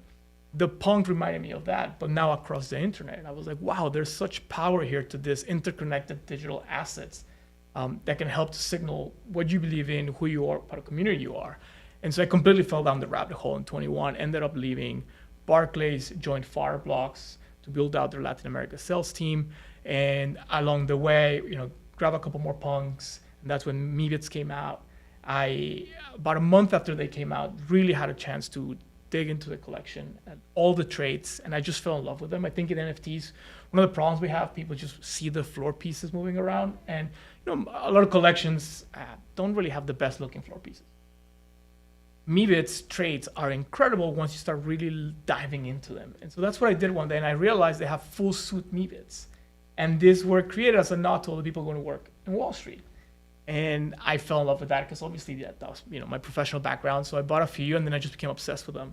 Obsessed, and I loved them. Obviously rode that whole wave with everybody in 21, 22, 23. Larva Labs sold punks and Meebits to Yuga Labs in 22. Then in December, I got a call from Yuga Labs. They were looking for somebody to take over the IP, to buy the brand. And yeah, I decided to take the plunge and created the Meebit company. We raised $3 million from One Confirmation, and just have been building, really stewarding the IP, because it's Matt and John from Larva Labs. It's their art, it's their creation, but also thinking about how can we take it to the next level? How can we take it, elevate it to its rightful place right next to punks, autoglyphs, and obviously. Love it. One of the most interesting things that you just said, which I want to double click on, was like how the interactions changed once you put on the punk, right? Like once you change that PFP on Discord or on Twitter, then people start kind of looking at you differently. And it reminds me, I have to pull up the tweet, but it reminds me of a tweet that Bill Monday, Monad cult leader, put out. I think it was yesterday. Right. So yesterday, Bill said, if you ever approach someone thinking they are above you in any way, you are done. Assume everyone is exactly your equal and things will start going way better for you, especially on Twitter. And I think it just goes to show that, looking at 2021 in particular, when NFTs first came about, nobody was really the expert. Sure, you had people like Pranksy, they'd been around since 2017, and certainly there were like early evangelist collectors, holders for NFTs, but you didn't have anyone with this resume of like, oh yeah, I've been like an NFT mogul for 10 years. It's been the majority of my career. It was really the people that like reached out, grabbed those opportunities, latched on early, and made a name for themselves, that saw the parabolic growth, whether that growth was like just social following and social credit, or whether that was business opportunity as well. And I think in a sense that's very much so true in crypto still today. These opportunities do exist. Crypto is this new industry, this new vertical where you don't have these long resumes with deep experience. Anyone can kind of forge their own path forward, which I think is one of the most beautiful elements of the space. Yeah, I love that. I think it's the one place where you can actually grab something you're passionate about and really make a difference for it and for yourself. Many such cases, right? Like I think what we're doing at MeBits, our team is built from people that have been MeBits holders and passionate proponents of the MeBits for years. And so it was really easy for us to hire from the community because these dudes have been showed up for MeBits every single day. Yeah. And I see that across the board, right? So many people that have actually, you had Mert on, right? Like he is literally Solana, like personified. And so many people have been able to do that. And so with NFTs, having the digital identity, but also understanding that you're part of a bigger network, right? Each token is an endpoint, is a node within that distribution network that then allows you to spread the message or propagate the message as did Luca and Pudgy have done so well. Like everybody that's a token holder, it serves as a way to distribute that, like platform that idea, that belief, or that product and service. In this case, shirts, hats, and whatever else might be coming down the line. Yeah. I'm curious also, like, to get your thoughts on where NFTs go more broadly from here, and to elaborate on that a little bit further. Like, 2021 was this, massive mania, huge bubble for the NFT vertical. And in the wake of that, you had a lot of people saying like, hey, NFT technology is really good. It probably won't continue to manifest in the same way it did during that gold rush, where you have everyone like, fighting over PFPs, like rotating mint to mint, very PvP. But it seems like in a sense, like that community, that culture, that brand identity is going to continue to proliferate, especially across those, select few collections that really can stand the test of time. Your punks, your penguins, your MeBits. But then you have also this whole other element where people came in and said like, yeah, NFTs are going to be used as infrastructure really, and this is all going to be abstracted away, and ultimately ticketing and maybe car titles or home ownership will be done through NFTs. But I'm curious for your thoughts on like where NFTs go from here as a technology, and how it's most widely used fast forwarding 5 or 10 years down the road. Yeah, so I think the industry was so small in 21. At the end of the day, yeah, it grew up to an incredible valuation, but it was really small. People still group NFTs as like one thing, when in reality, if you look at NFTs, just a file format, right? Like I think of them like PDFs. Today, a PDF can be an airplane ticket, it can be a contract, it can be a map, it can be anything. So for me, NFTs as a technology, yes, they're part of the infrastructure. The NFTs that we know today are communities, right? So to your point, PFPs and even some of the artists that have their own collector communities. So the NFT itself, the token, acts as that infrastructure of a membership card, as a ticket, as a way to get airdrops or whatever that might be. Now, when we double click into that community side, I see NFT communities or PFPs, or I call them character IP communities, as a combination of professional sport team franchises and online car forums. Now, I don't know how old you guys are, but I'm pushing 40. And back in my day, we used to log into like car forums for the brand that we liked, and really like be like, oh, I liked Camaros at the time.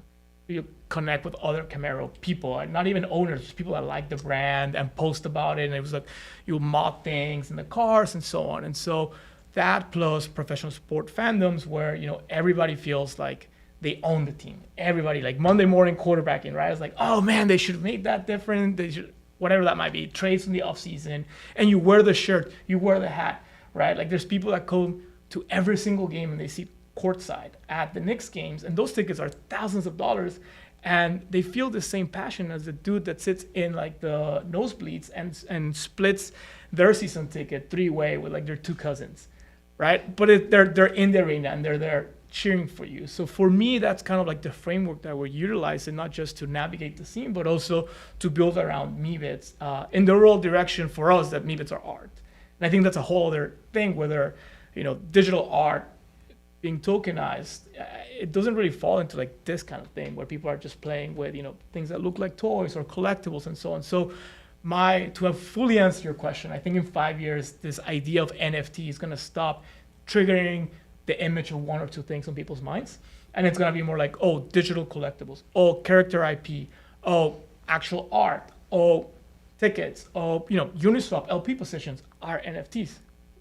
There's probably, hundreds of thousands of them. If I say, hey, my NFT DeFi position, you'll be like, what are you talking about? But the majority of, liquidity positions on Uniswap are NFTs. So I think, yes, the definition will broaden, just like you don't say PDF today. You don't say, hey, my Airflight PDF. Yeah. You say my ticket.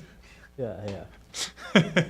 That actually is I really like that. I really like that analogy. And I can tell, from hearing you run through this, one, I can tell you've thought about this very deeply. And two, I can tell you're really passionate about it as well, which, those are two great traits. Thank you.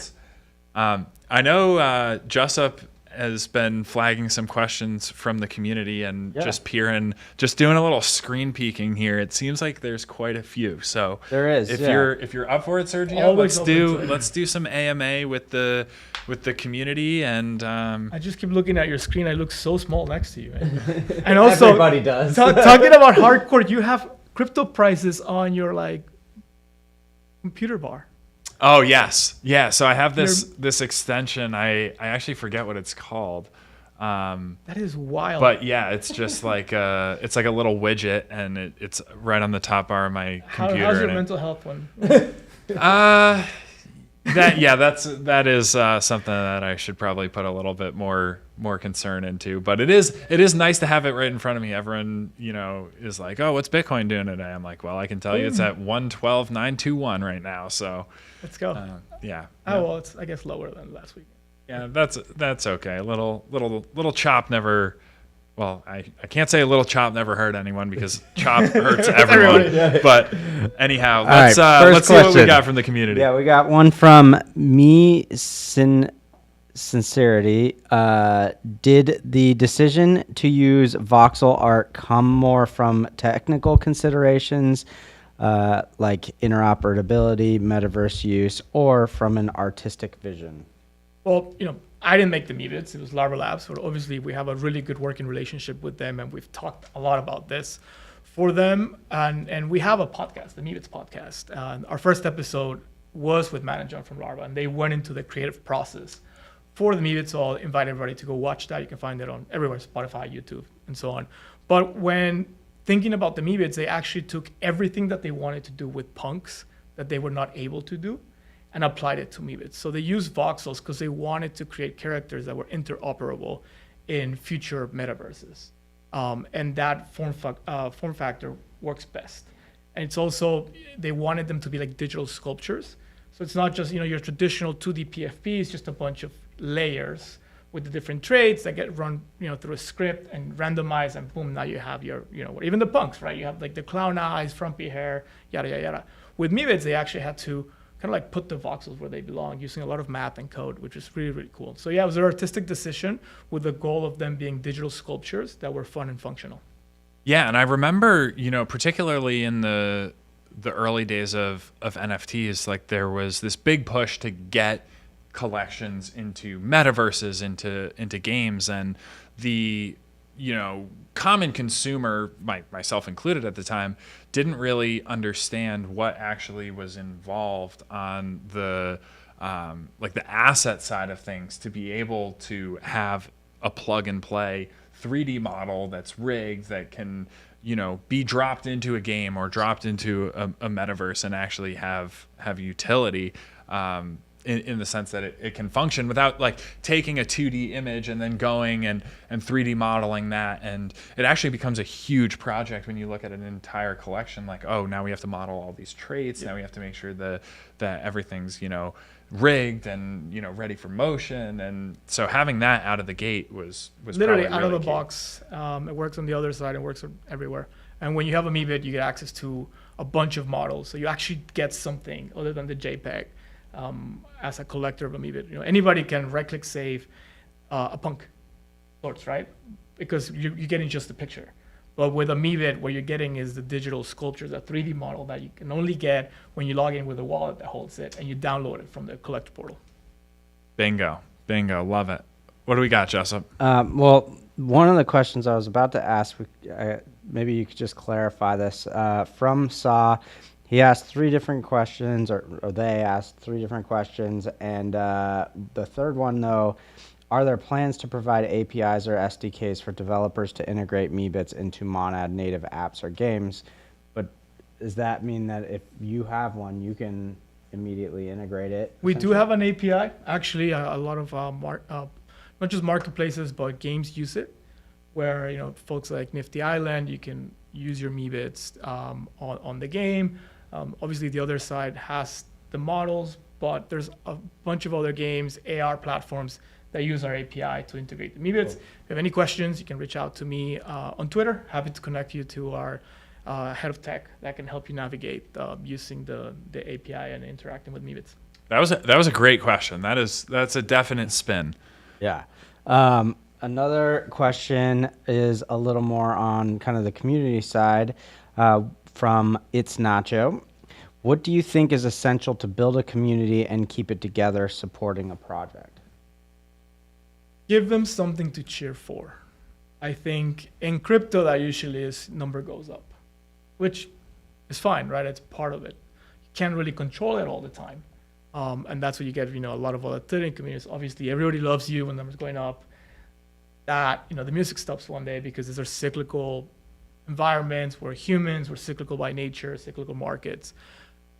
So that's one thing. But if you really give them something to cheer for beyond the price, you really give them a sense of identity of like, for example, with Meebits, it's like, hey, I hold Larva Labs, their project, the one that they actually called their most ambitious project. The traits are amazing. They inspire our New Yorkers. Oh, by the way, there's a lot of Meebits that might look like me. Like, let me find one that looks like me. And so it can represent me. Whether the metaverse, you think of it as like the 3D world or not, like we're here, we live in it. We're in the metaverse right now, right? You're watching us like if you were in the studio.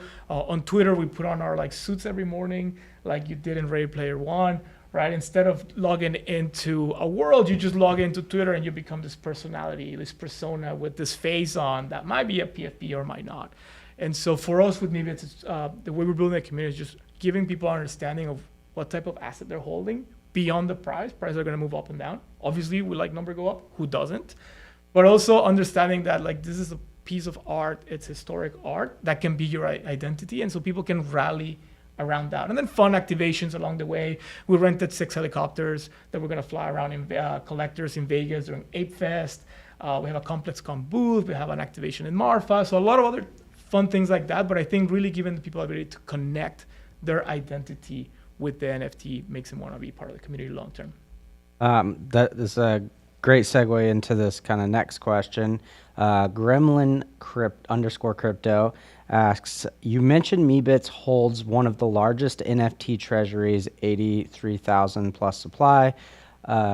Beyond simply vaulting, how do you see this treasury becoming an active engine? Could it fund creator collabs, seed new Meebit native apps, or power DAO style governance for holders? Wait, 83,000? No, we hold 800 and 800 Meebits. So 800 of the Meebits. So of the like 20,000, and we have. So like 8%. Oh, it's a 20,000 collection. 20,000 so like collection. 4%. Yes, and we have the opportunity to get another 800 that Yuga still holds in their treasury as part of the acquisition. There's some cool financial instruments that we put in there, so definitely can double that by next year. And to answer the question, yeah, we're actually using our treasury to increase our treasury. We launched an upcycling program this week where you can offer us some floor Meebits for some of the better Meebits that we have. So my goal is to just be the largest owner of Meebits world. And personally, I hold a lot of Meebits myself. Our head of tech also holds over 50 Meebits. The company owns 800 and some. And then you can go to Meebits.app, make an offer on our wallet, say like, for example, an elephant. That was our first trade. Meebit elephant is more rare than a human. Somebody offered us 6 Meebits.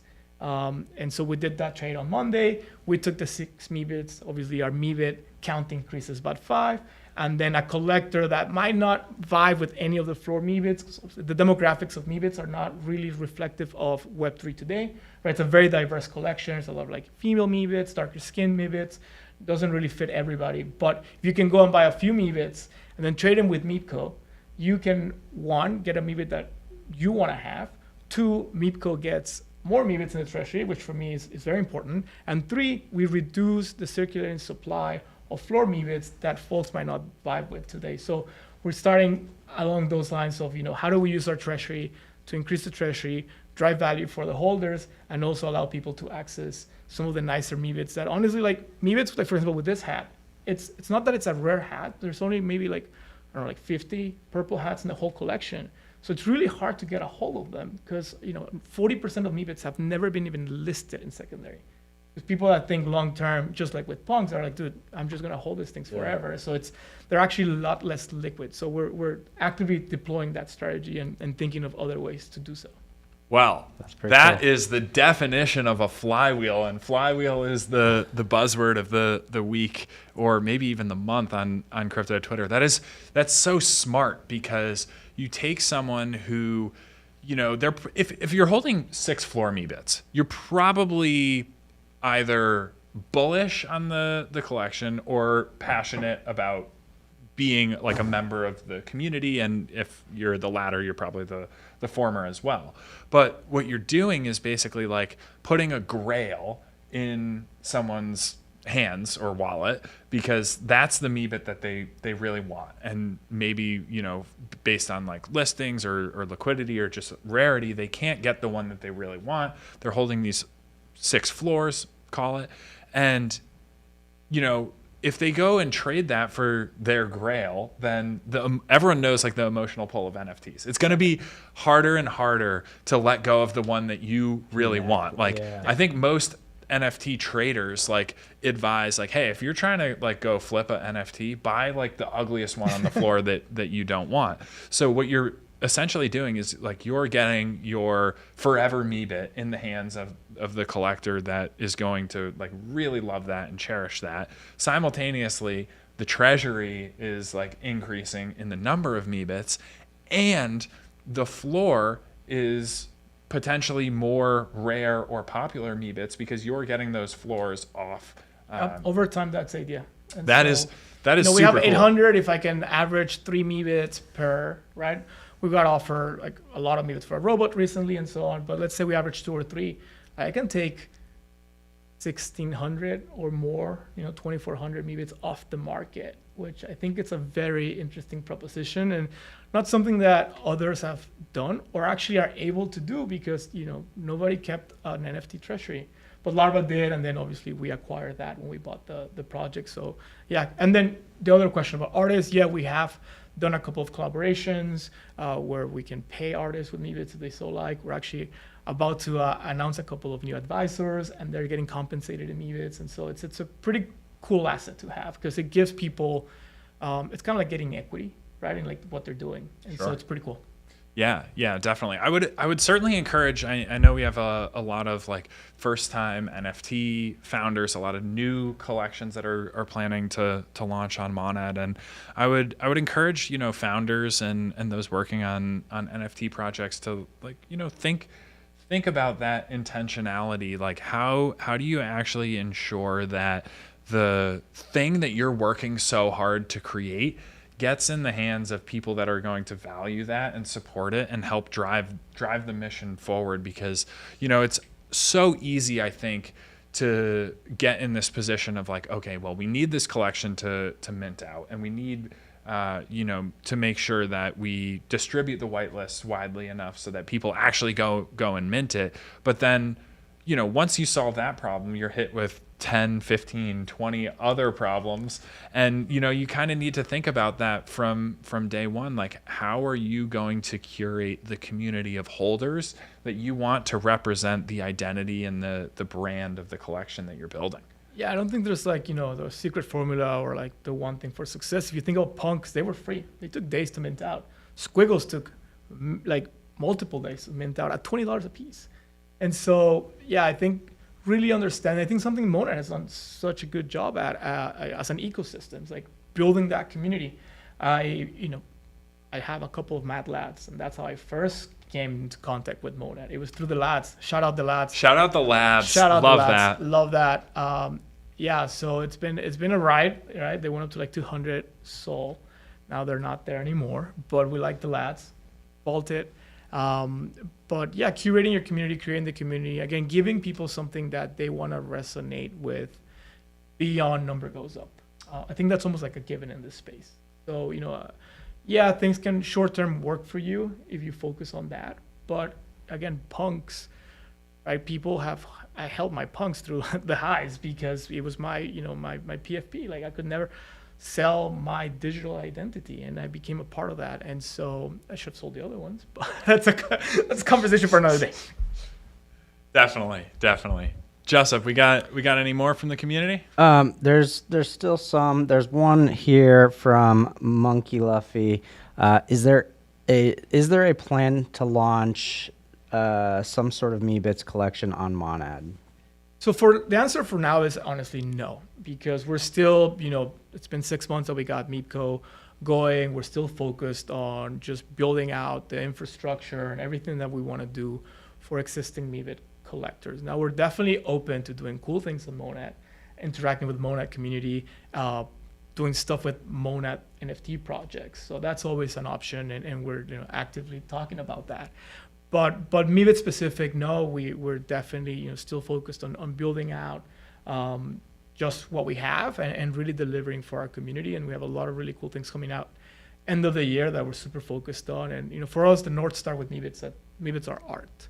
And that's what we're building towards. But there's a lot of ways to participate in the MeBits community. I mean, you don't have to have a MeBit to like MeBits, right? You can acquire the merch and participate through that XP network. Obviously, you can go and just interact with MeBits. Come to our events. Most of our events are not like just holder gated because we want to grow that community. We'll have a booth at ComplexCon. Stop by. We have a really cool merch collab dropping that we'll announce then. That's amazing.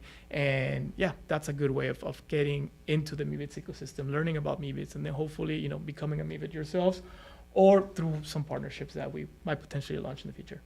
Super. Me Sincerity also asks, since they're like Monad is currently in testnet, and there are a lot of NADs that are starting to explore building NFT projects, do you have any advice that you would give to builders on Monad at an early stage? It could be about art direction, community building, or even long-term vision. Be able to answer the question of why to yourself. Honestly, I think first and foremost, like why, I think it applies to everything. Why are you building this, right? Why is that? Like, what is really driving? What's the incentive that's gonna help you get through the rough times? Because there'll be rough times. The good times, they mint out the money. I'm sure it feels great. I mean, I don't know. And we bought this collection after the fact, but I'm sure bringing in a couple $100,000. You did the opposite. I did the opposite. Man. I went and raised money and then I gave it all to you guys to get the collection. No, but really, I think and in crypto, and we talked about this at the beginning, right? Like your personality really shines through, and there's an opportunity to really put yourself at the table. And I think those people that are able to be successful is because they know how to answer the why, right? Luca, why Pudgy, right? Garga, why Apes, and then again Mert and so many other people that are not NFT related but are crypto related, that you're like, okay, that's the value system, value alignment that they have, and that's why they're doing that. So that'll be my first. The second, just make sure the art is dope. I think what we've seen is most NFT collections, right? It's like the floors that matter. So just make really good looking floors. I think that will help. I think, for example, Good Vibes Club, which was one of the standout successes this year, new launch into a bear market and on ETH. All the GVCs, all the Vibies look really, really good. And then their grails are grails. There are other collections that purposely make like the floors not look so good. I don't think that's the smartest thing to do. And then, yeah, I would start with a small collection and grow over time rather than, big 10,000 launch and then have to, scramble to try to keep everybody happy and executing and so on. I will start small. And then as you grow, kind of like start adding things to the collection, whether that's secondary characters or other NFTs that help the ecosystem. Yeah, it's really smart. And on the second point there, it actually reminds me, especially with like the intentionality and kind of curation, starting small is totally fine. And I'm guessing a lot of people watching the stream today weren't aware of Monad in late 22, early 23, when the community building efforts first started. And at that point, it was really, really small scale. No one had heard of Monad. There was this, Telegram group chat of maybe 50 or 100 people in early 2023. And that was fine. Like, that allowed people to form those initial connections and relationships. That's where I was really first interfacing with John W. Rich Kid and Jungi and many other community members who are still around today. But because I had the opportunity to directly interface with them, not in some group chat or massive Discord with 10, 20, 50,000 people in it, that kind of formed a foundation for which the next layer was able to be stacked on, and another layer after that. And we've seen so many projects, whether it's NFTs or meme coins or anything that you just try and scale too quickly. But we talk to builders all the time, and it's really about those two things. Like, focus first on the smallest group of consumers or users. If you have 10 people, that's fine. Talk to them, figure out what they like, what they don't like, and you're going to be able to formulate a much more clear vision for what your users or your holders or your consumers want for the long term. And then I also really like that point about understanding and communicating your vision very clearly and very simply, because it doesn't matter what type of business you are. If you can't do that, then how can you expect to onboard users? They're not going to know what you're solving for them or how you're proposing to make their lives better. So I think narrow down on that, think deeply. And understand what value you're actually looking to provide, and don't try and pretend to be something you're not. Totally. That last piece is very, very key. It's a space that can really wear you down. And so if you're being fake, that will eventually come across. I think being yourself is probably like the best long-term approach to things. It can be fun, even if you're not very fun in IRL, but you can be fun online as long as it's who you really think you are. And you see it with, crypto's also very founder centric. So you want people to be able to rally around who you are, and you see it across NFT projects, and you see it across, infrastructure as well. And you see it about blockchains, Vitalik, Satoshi, Tolly, everybody has kind of a different personality. And so, I didn't want to mispronounce. Is it Keaton? Keone? There we go. I always get it wrong. See, I'm Mexican. I'm ESL. I learned English in high school. I get a break, right? But people have different personalities, and I think in crypto, it's especially NFTs, it's such a founder-centric world that being yourself, being honest to yourself, I think it's gonna help you find the right people, and it also gonna help you really go through the valleys and the ups and downs, because they will test you to your core. I think we've all been there, even if just holding a certain asset that you really believed in, or waiting for a mainnet to deploy 2 years later. I don't know. And you're like, damn, they pushed it again. And I told everybody, no, for sure. Obviously not referring to anything specific, but no, but things will test your conviction. The way to stand is by being honest and true to yourself. 100%. Couldn't agree more. I think we got time for one more if we have one more. I think we should do a final alpha. Oh, yes. Yeah. Okay. So I will ramble on final alpha. Normally intern tease up the final alpha, but we ramble and explain it to allow you to think about it for a couple seconds. So it's not necessarily alpha in the traditional sense. Which is generally hey, I'm gonna insider. Yeah, call some token or something. That's not what we're getting at here. Final alpha can be any wisdom or message or closing note that you want to leave the community with. It doesn't have to be deep. It can be something that you learned when you were a kid that stuck with you. It could be a book that you really enjoyed, a movie that you really enjoyed, or intern often throws out a recipe, although I don't think recipe. Yeah, I don't think we've ever gotten a recipe as the final alpha, but no pressure there. Yeah, I definitely don't cook. You cook in different ways. I Not, appreciate maybe not in the kitchen, but I'll tell you what, I think having spent 12 years on Wall Street prior to coming to crypto, the thing that really stood out to me, and we alluded to this at the beginning, right? There's a very fair playing ground. Now, crypto doesn't really feel that way sometimes because, there's insiders and there's cabals and bumps and dumps. Like, turn off Twitter for a second.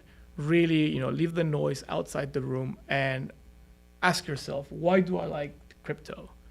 And then go and study that. Like, understand the why. Like, this is all, for the most part, except Solana, open source, right? Like, if you're in the EVM ecosystem, it's open source. You can literally go and read the code. You can go to the GitHubs of the people that have built out the different, platforms. I mean, you can fork Aave if you wanted to.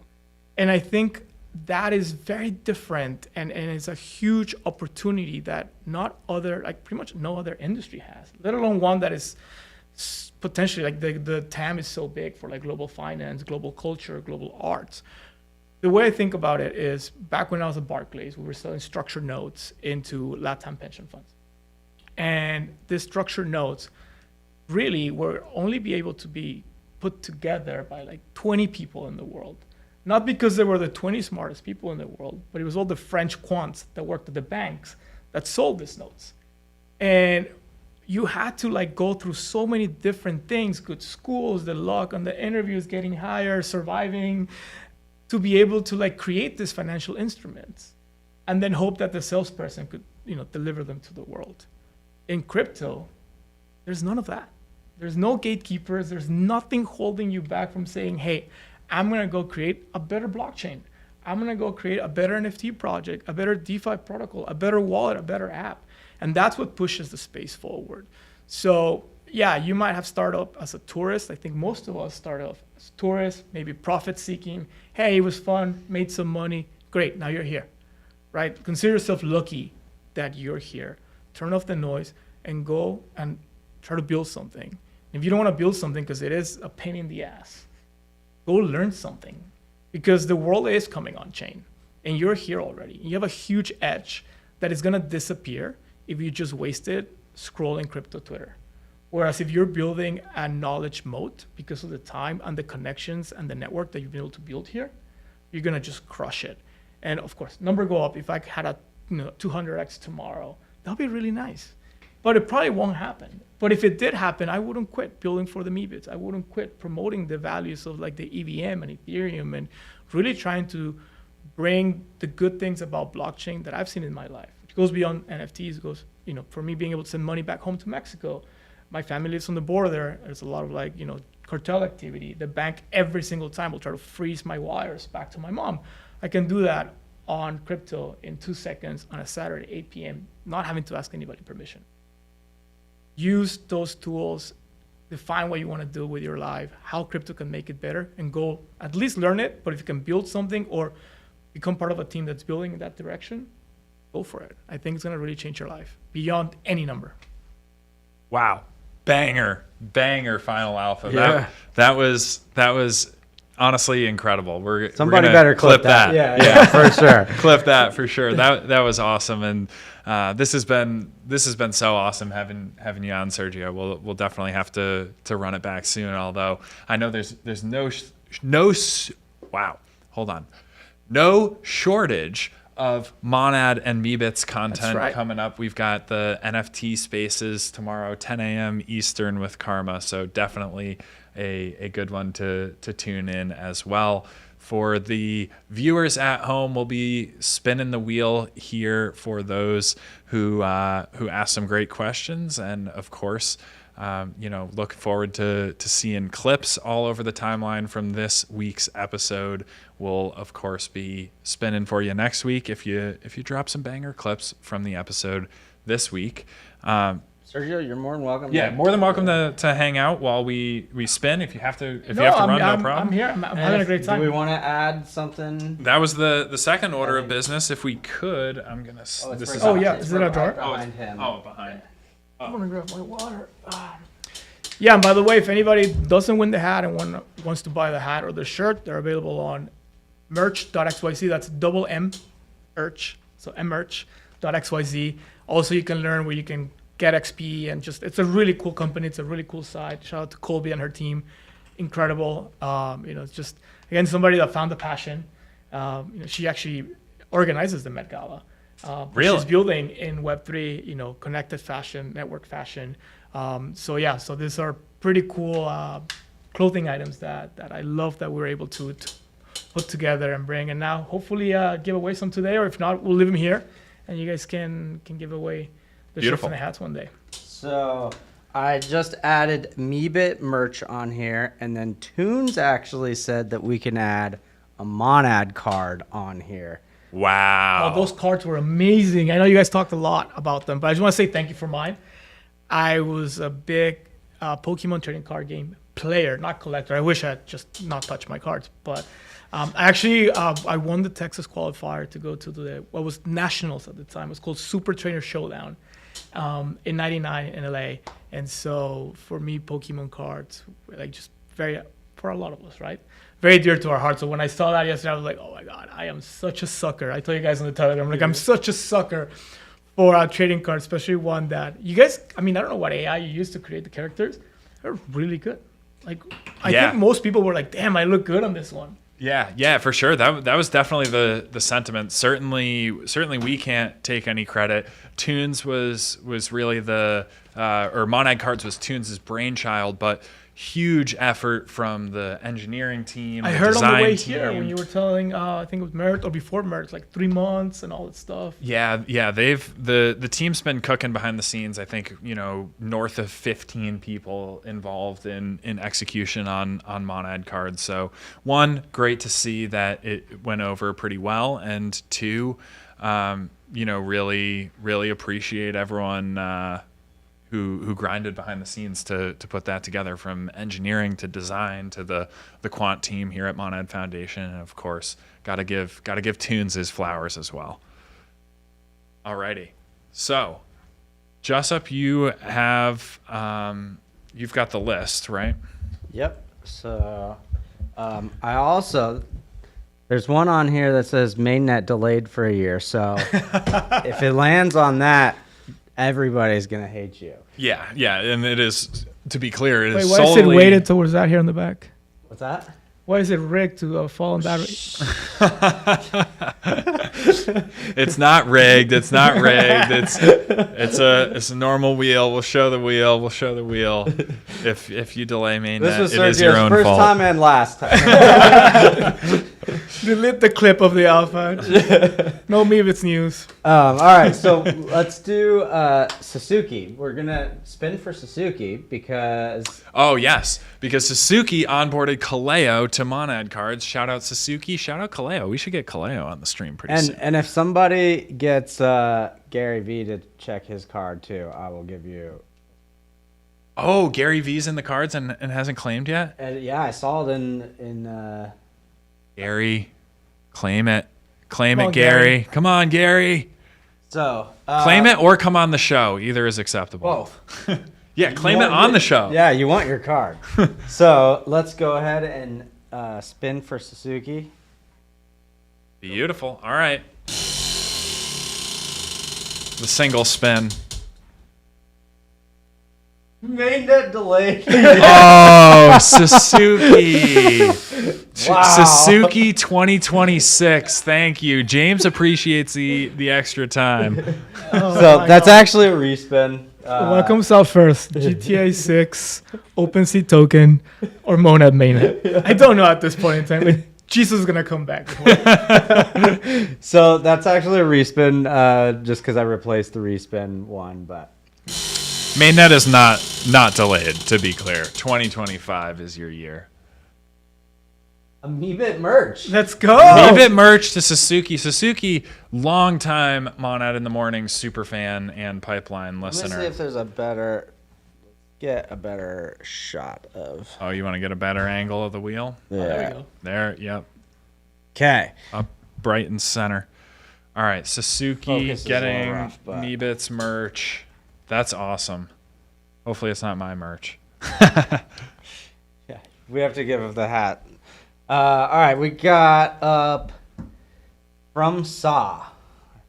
From Sa. These names are very. I would love to know everybody's like The why. lore Yeah, behind their it. name. Yeah. All right. Well, and there's a lot of names that are hard to pronounce, and oftentimes we'll mispronounce the name, and then we'll just stick with it, and then sometimes they change their name to whatever we mispronounced it. That's as. so funny. Monad hat from Sa. From Sa, getting the Hat Monad season. hat. Yeah, hat season. We love to distribute the hats, so that's good news. Okay. Then we have Nacho. Nacho, we know we owe you a prize from last week. All right. Let's Nacho, here you go.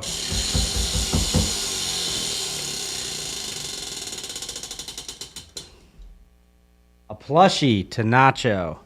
Putting it on Wow. his tab. Wow, yeah, okay, It's a Nacho. repeat winner. Yeah. Oh yeah. Well, I mean, it's I won't say it's easy to be a repeat winner, but if you attend the show every week and you ask decent questions, then you get a spin every week, which means That's awesome. yeah. Oh, that's nice. So you can basically earn your spins by being Like it. Shout a out to good Nacho. supporter. Yeah, Nacho's a legend. Appreciate you, Nacho. Me Sincerity asked 2 great questions. So Double spin. double spin for Me Double spin. Sincerity. You bring the good questions, you get the spin. That's how it goes.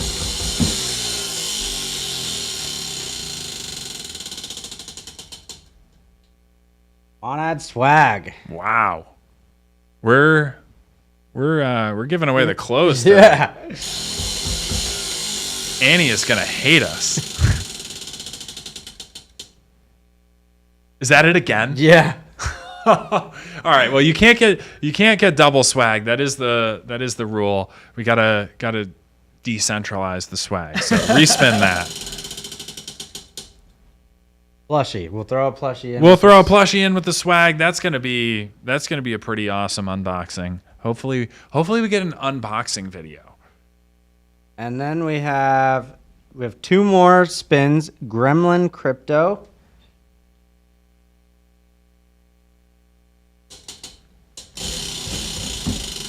That was probably the worst spin I've ever seen on this show.